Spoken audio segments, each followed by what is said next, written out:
We could have done a killer. You know how there was this thing with all of the debates that it was like the whether or not they fact checked, and it became this high pressure thing. And I remember in the most recent one, you saw David Muir, I think his name is, knowing whether to interject. I'm sorry, sir, that it's just not true. And I could imagine an amazing episode where Dale was sitting there anxiously thinking, should I just jump in and fact check? But does he do it?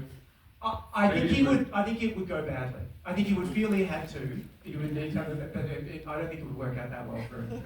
Maybe if he's 50. I Maybe. think he would. Yeah. Oh yeah. Because he's got a long way to go. Actually, it's quite an interesting question. Room for thought. Yeah. I've now thought about it a lot. Trump. Season 12. Michael, question around Helen's character and representation of mental illness, which this is done with an incredibly considered hand. So the question is, what kind of planning and precaution did you go through to ensure that Helen's experience with bipolar disorder was authentic and realistic, but not cliche? Well, I probably have to start by saying we've never named what Helen has up until now. And having said that, internally, we all, and especially Anna, of course, has always known. So it's not that much of a spoiler to say, it's been in the promos, that she goes into therapy this year. And I think it was very important for all of us in this third act that we explore it, we start to name it, and she starts to get a grip on what it is. We've got the cast member Robin McLeavy here, who's so wonderful as her therapist. I keep mentioning people, but she comes in episode 2. And I mean, right from the start, we were all consulting with psychiatrists. We had a magnificent psychiatric consultant. I mean, Anna and I went and did therapy together. And it was incredible. It was the most incredible thing because, I mean, it was the easiest writing because basically, like, we just think, what would Helen say? He just asked the questions and we just answer how Helen would, and then we type it all down. I highly recommend. But I would say, I mean, those scenes were an incredible challenge for you as well. Yes. The process of working on the show is so different to any other show, and it's, I think, the commitment for truth, and that goes across the board with all the cast. But when it comes to Helen and Dale and navigating their truth, it's an emotional day. You don't know what you're going to shoot. We have a particular scene in episode 3, which was scripted and it was beautifully written. But Anna turned up on the day and said, I'm not doing this. Or I can do this, but it's not my truth. And so we set up 2 handheld cameras, and I just gave the actors some very small limitations to where they could walk. Gaffer tape on the floor. Gaffer tape on the floor. And Michael and I hid in the kitchen together. And we didn't know what was going to happen, and then there was a 8-minute scene which was just extraordinary, and I think that is the relationship. It's trust, it's love, it's respect, it's admiration, and it all comes from Michael's work, and he allows us all to fly, and it's an incredible experience, and I feel so deeply sad and devastated that it's over. Because it does feel like a once in a lifetime where you're on set playing, and that's a really rare experience. So I'd like to thank Michael for giving us that.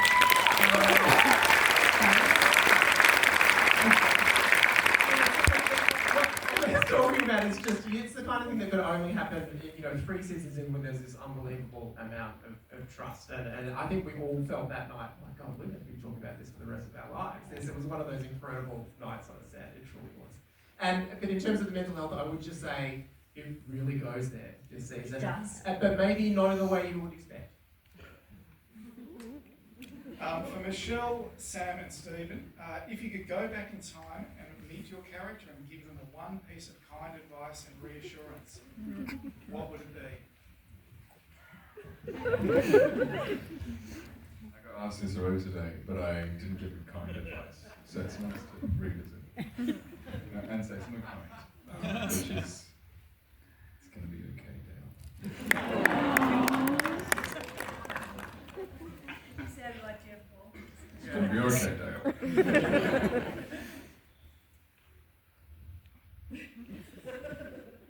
Oh man, I don't know what to tell him.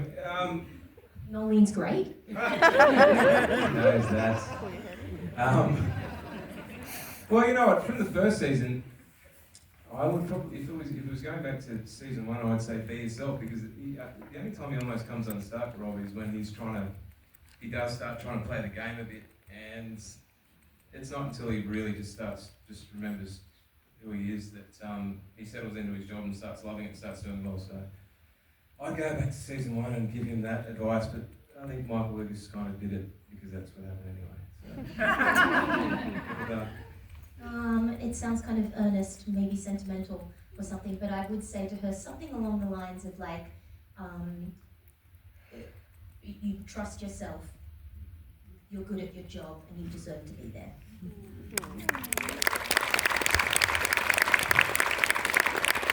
There's a line just towards the end of that episode where Dale says it's ambitious, which I want to talk to Michael about in terms of the scope and scale of the show. It's more than ambitious, this show. It's actually broken new ground, I think, for Australian television.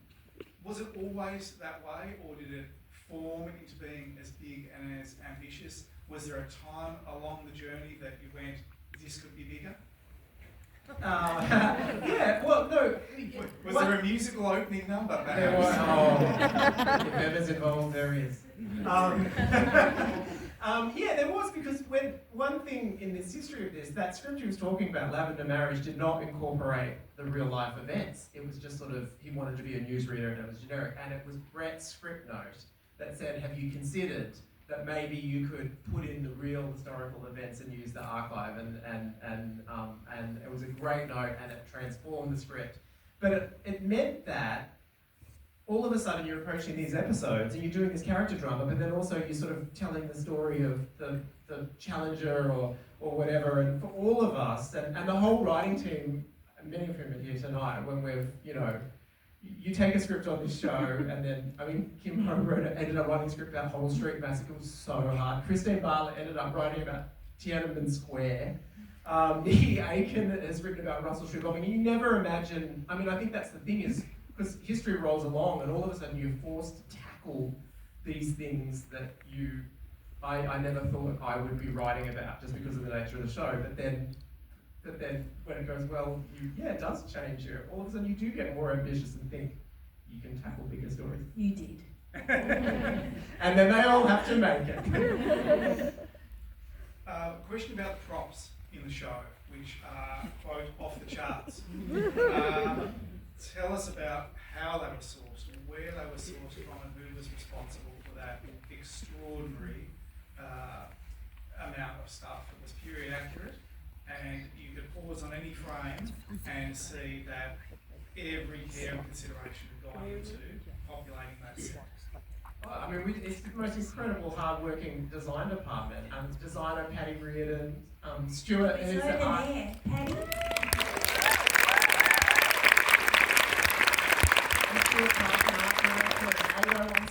But it was incredible to walk down into the production offices and see just this enormous, warehouse, and they were sourced from all over the place. Like, I know a lot of the technology, there were like Reddit forums of nerds that have collected these. We also talk about Andre, who has one of the biggest collections who worked in news in the 80s, and he had this incredible collection of vintage analog technology. And honestly, I don't think we could have made the show without it. But everyone, just went unbelievably above and beyond to get all those props. Angie is desperate to know where Evelyn's dress is from. Well, It's an original. And we have the wonderful Gypsy Taylor in the house. Please stand up, Gypsy, because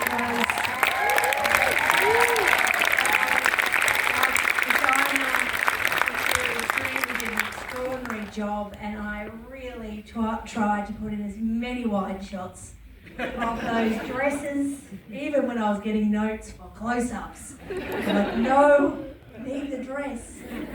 And also designed Helen's, Logie's and dress. Hayes, and Hayes. Hayes. All All Gypsy Taylor everyone. originals.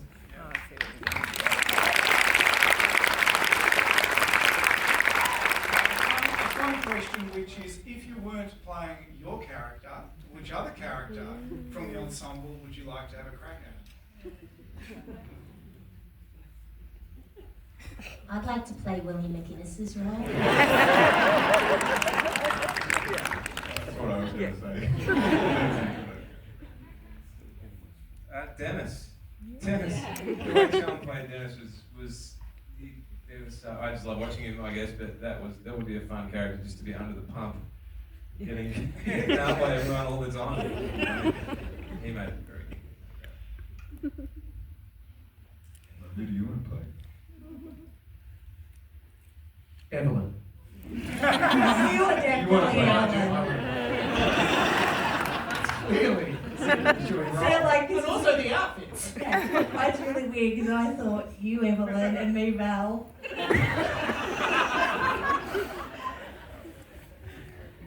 I love Dale. Question from Sass, which is, if the newsreader was set in the present day, what contemporary stories could you imagine would be reflected upon in 30 years' time? As we are looking back on Challenger, Tiananmen Square. Yeah, I mean, I feel these days it feels like there's blockbuster news pretty much every second week. So there's no shortage in the 2020s. I mean, you know, the COVID pandemic and everything like that was obviously when we all became obsessed with the news. So we tended to go with the big lingering. Sometimes it's interesting, you don't know, I think in the time, what's going to become the iconic stories necessarily. But I think in this period of time, pretty much you could definitely tick off the COVID pandemic and you know, basically everything that's happening in the US as well.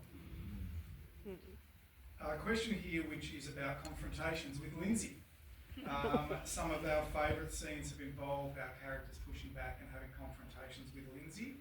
Can you talk about the dynamic between those scenes and how they developed? Well, you just get William McGuinness in a room and you let him know. I mean, he's an extraordinary actor. So generous, so free, just goes for it. And I think that he's the character that we probably get the most feedback, like, I had a boss like Lindsay. So he's incredibly accurate, even though it seems at times crazy. I think most people in news at that period identify with that character or being tortured by that character. And I think as recent events have shown, perhaps there's still a few left. Yeah, that's true. But he's an extraordinary actor who really gives and just goes for it. So it's an absolute joy to work with him. I think everyone would agree. It's a lot of fun.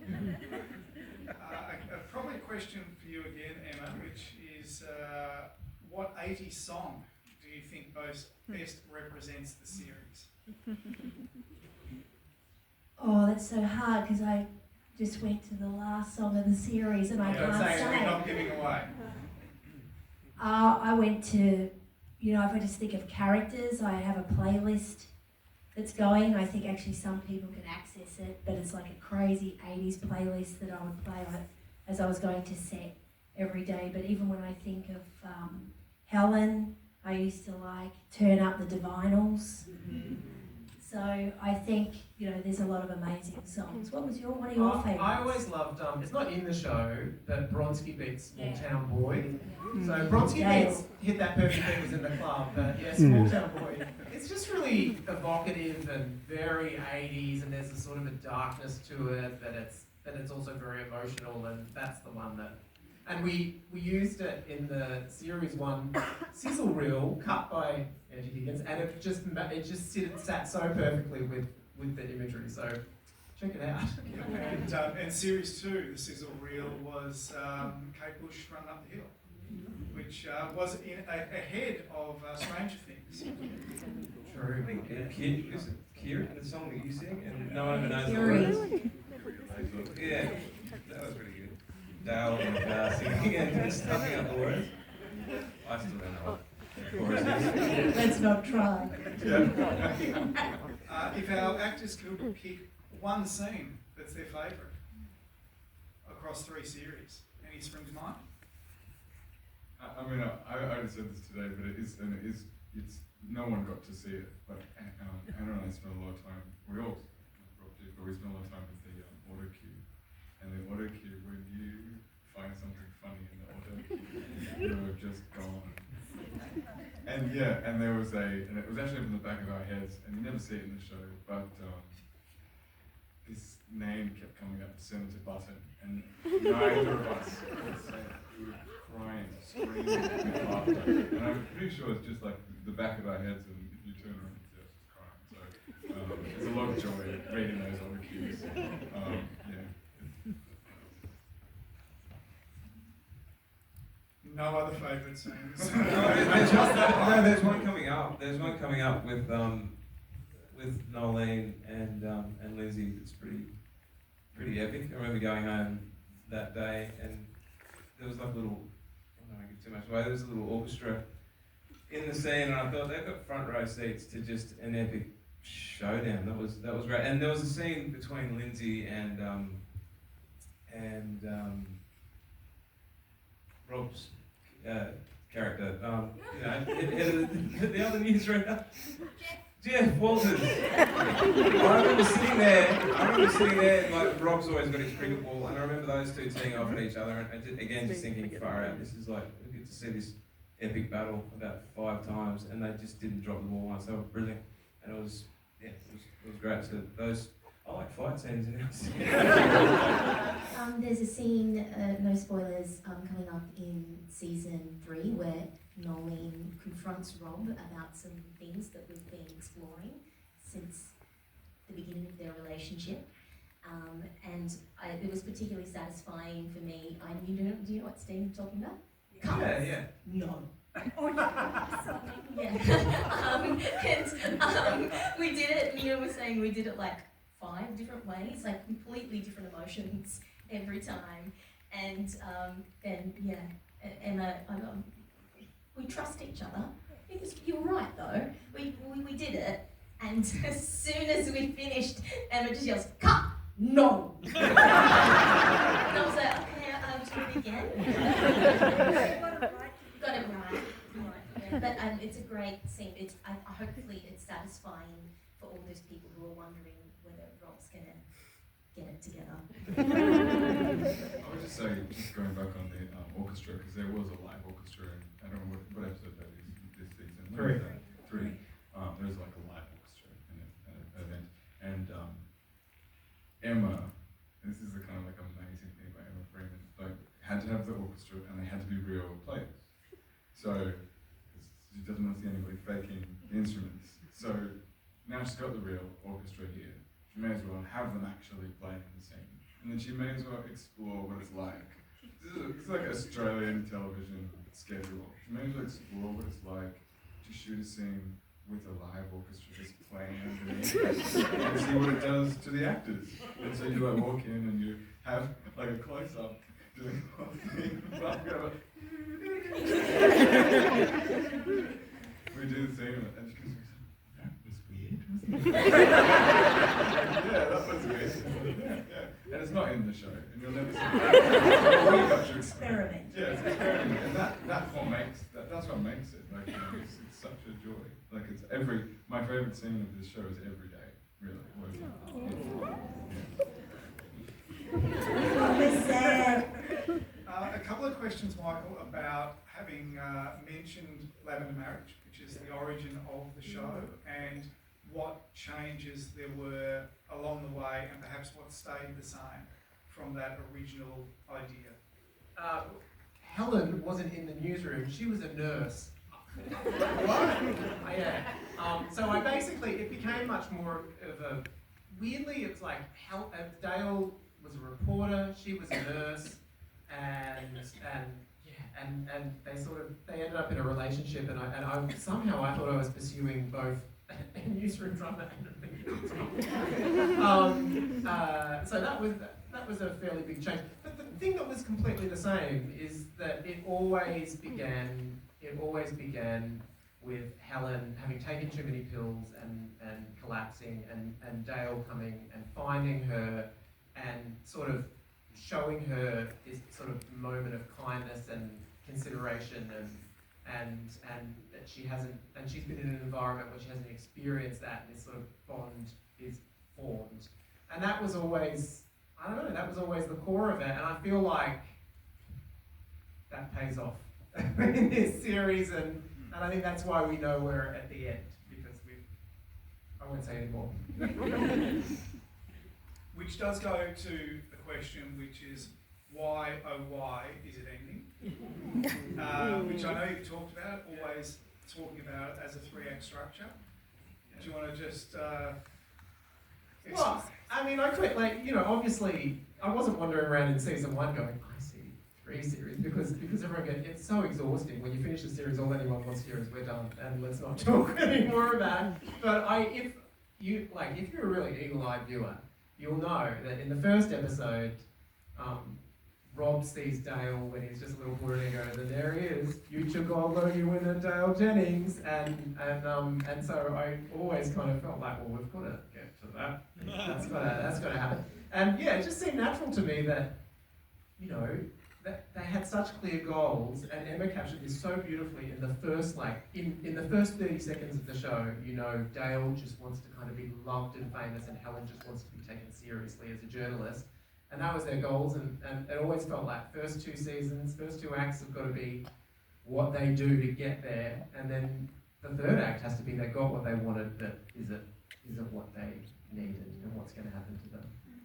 Will it destroy them, or, Yeah, so, and also just, I mean, they're pretty melodramatic stories. It's big life events and everything, and you can't, if we were to keep going, we just have to engineer, everything that we've done feels truthful and vital, and I would hate to feel like, what are we going to throw at them now? Yeah. And topic of the story, so you've probably all seen the trailer. So this season we traverse some pretty big stories. We've talked about Townsend Square. We also find our way to Berlin Wall at some point in the thing.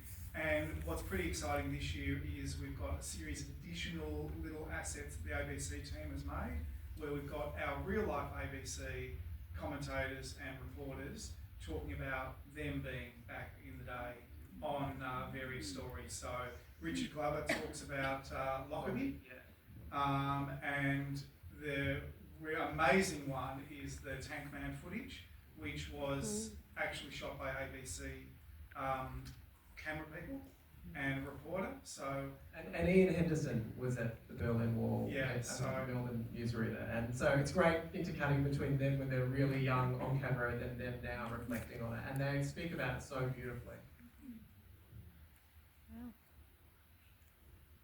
We've probably got time, I think, for maybe 1 or 2 more of the questions. People want to know what happened to Jerry. They really want to know what happened to Jerry.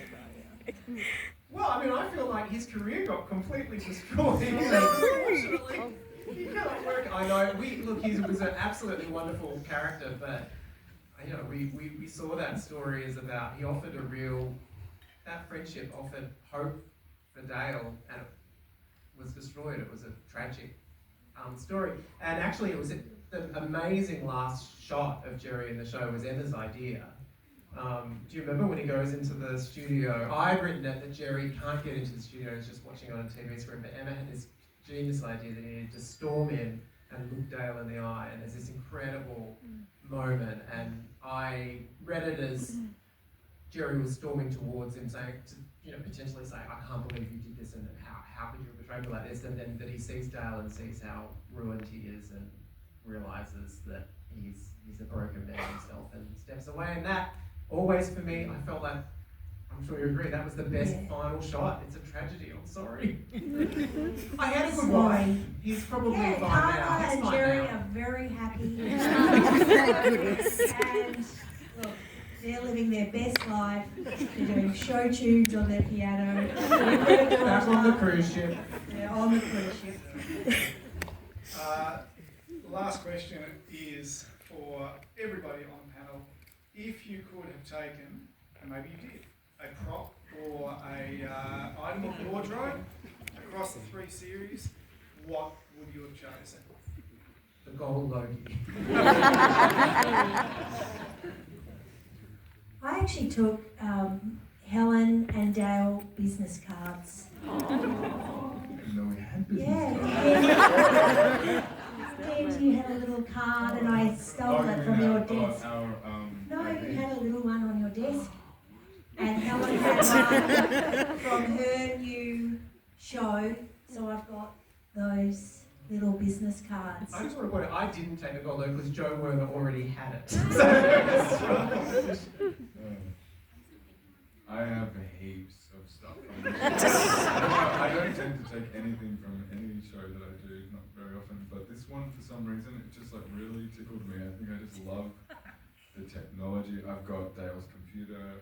After my birthday, they gifted me, the production gifted me Dale's television. It's like 1980s television, which is kind of like obscenely large. Very nice. I've got his 1989 Air Jordans, which are a cool thing. I don't You haven't seen them yet. Yeah, they do You come up wait. with an extraordinary pair of high-waisted, light blue denim jeans. Gypsy, which are a real event for Dale. I did have so much stuff with Dale. I've got his hair, obviously, which was an odd gift to have. I've got that in a box in the attic. Like I could go on. I've got a lot of Dale stuff. I don't know what it is. I love that 80s technology. I just think it's so fascinating. Rob had a red Alfa Romeo. All I got, and thank you Gypsy, was a pair of sky blue tracksuit pants. That Rob wore in, I think this might be our last scene. Yeah. So the nostalgic tracksuit pants, and they're warm and comfortable. I do wear them with my boots. So, the Alfa roof is floating around. Michael, you always say that I've got a lot of crossover with Nolene, but Nolene, for some reason, collects a lot of knickknacks. And I can't stand knickknacks. So I just didn't want anything. I mean, maybe one of the 3 grey vests I had in season 1, once we did a costume change and Emma came up to me and said, "Oh, hey Michelle, you've got to go and get changed." And I was like, "I have changed."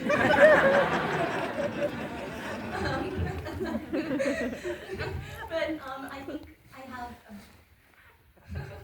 It's terrible, isn't it? Maybe the salmon. No, I don't want salmon suit. No, I don't want it. I don't want anything. Have the salmon? The salmon. Do you have the salmon? The salmon season 2, It's in my right? memory. It's in my Do memory. you have it? No. No, Michael has it. You have the salmon.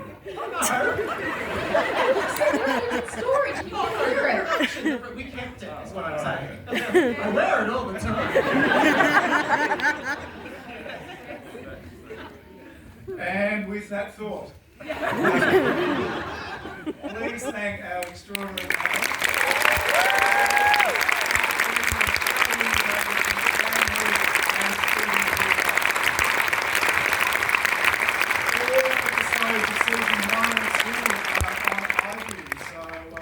There's 12 hours of your time that I would urge everybody to go and catch up on season 1 and 2.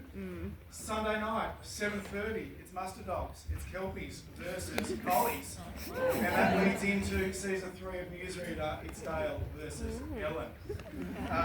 Thank you to ACME, thank you to the ABC marketing team for putting this on. Thank you everybody for coming out, to our cast, our crew, thank you for the journey, and enjoy season 3.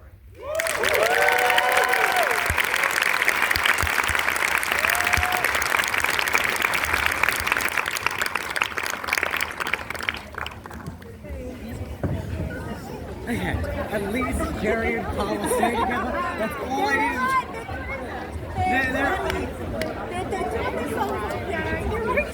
They're okay.